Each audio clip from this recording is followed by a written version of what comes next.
नमस्कार। Vastu solution India में आपका हार्दिक स्वागत। दोस्तों, मेरे YouTube channel vastu solution India पे अगर आप नए हैं तो चैनल को सब्सक्राइब करें और लाइक शेयर करें, जिससे कि वास्तु की जानकारी आप अपने परिवारजन, अपने दोस्तों और अपने मित्रों के साथ साझा कर सकते हैं।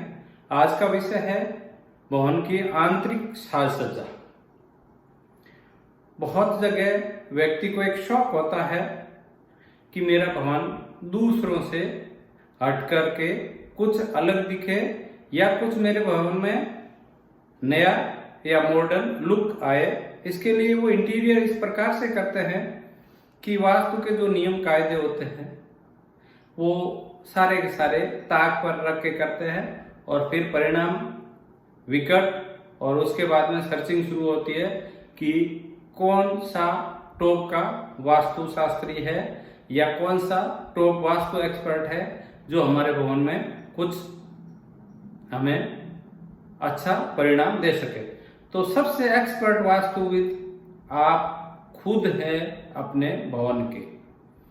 इंटीरियर इस प्रकार से करें कि जिससे किसी प्रकार का कोई वास्तु दोष ना हो और परिणाम भी आपको, अगर दूषित नहीं होगा भवन तो परिणाम भी आपके अच्छे मिलेंगे।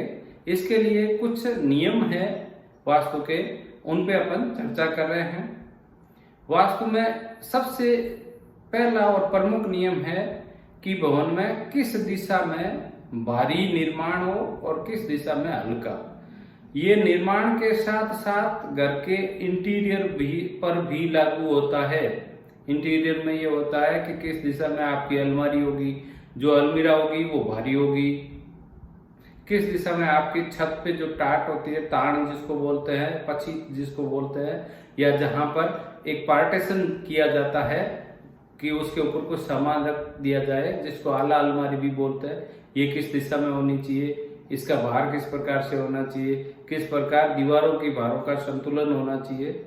ये सारी चीजें इंटीरियर वास्तु में आती है।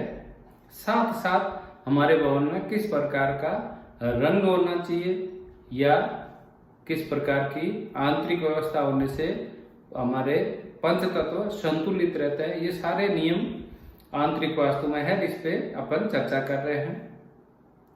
सबसे पहले घर में फर्नीचर इस हिसाब से बनाएं, या बेड, सोफा, चेयर या अन्य कोई भी सीटिंग व्यवस्था जो आपके रूम की या आपकी लॉबी की या आपकी पर्टिकुलर इकाई की, जैसे कि आपने इस रूम में या वो रूम चाहे स्टडी रूम है, चाहे मेहमानों का है, चाहे किसी अन्य यूज में आ रहा है, आपने उस पर्टिकुलर इकाई का साउथ और वेस्ट डायरेक्शन जो भी होता है उसमें भारी निर्माण करना चाहिए, यानी कि वहां पर फर्नीचर रखना चाहिए।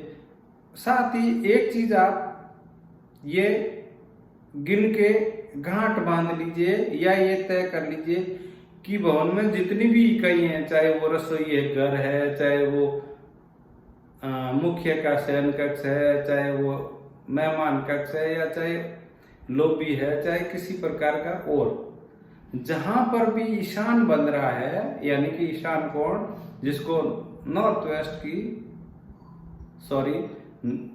ईस्ट की संधि कहते हैं, जहां भी ईशान का संधि स्थल होता है, यानी कि उत्तर और पूर्व दिशा का मिलन, नॉर्थ ईस्ट का संधि स्थल, सेंटर पॉइंट, वहां पर किसी प्रकार का कोई भी बाहर ना रखें, सोफा ना रखें, टेबल ना रखें, या किसी भी प्रकार की कोई भी ऐसी अलमीरा या कुछ भी ऐसा न रखें जिससे कि वो कोड़ा डिस्टर्ब हो। आंतरिक साज सज्जा का सबसे पहला और सबसे उचित नियम है कि आपने अपनी इकाई विशेष का ईशान हल्का रखा और खाली रखा। दूसरा है कि रंग किस प्रकार से करें। आपने इंटीरियर जो भी डेकोरेशन किया है वहां पर तड़कीले भड़कीले रंग नहीं होने चाहिए। चटक वाले रंग भी, चटकदार जो रंग होते हैं जो आंखों को चुभते हैं वो नहीं होने चाहिए। लाल रंग ज्यादा नहीं होना चाहिए, पीला रंग ज्यादा नहीं होना चाहिए। भवन के अंदर हरा रंग भी ज़्यादा नहीं होना चाहिए और ब्लू कलर है वो भी ज़्यादा नहीं होना चाहिए। अगर किसी भी प्रकार को आपका रंगों का शौक है तो वो रंग बिल्कुल लाइट और हल्के होने चाहिए और वो पंच तत्वों के आधार पे होने चाहिए। जैसे कि पृथ्वी तत्व के लिए वुडन कलर सबसे टॉप का कलर है, साथ में पीला कलर भी कर सकते हैं और हल्की लालिमा भरा कलर भी कर सकते हैं। यानी कि ये जो रंग बता रहा हूँ वो दक्षिण दिशा के होंगे या पश्चिम दिशा के होंगे। अगर ये आपने कलर ईशान में, पूर्व में या उत्तर दिशा में किए तो ये वास्तु के विपरीत परिणाम देने लग जाएंगे। तो अपने घर का इंटीरियर सोच समझ कर करें। घर के दक्षिण दिशा में भारी सामान रखें, पश्चिम दिशा में भारी सामान रखें और हो सके तो उत्तर पूर्व को हल्का रखें और ईशान को खाली रखें।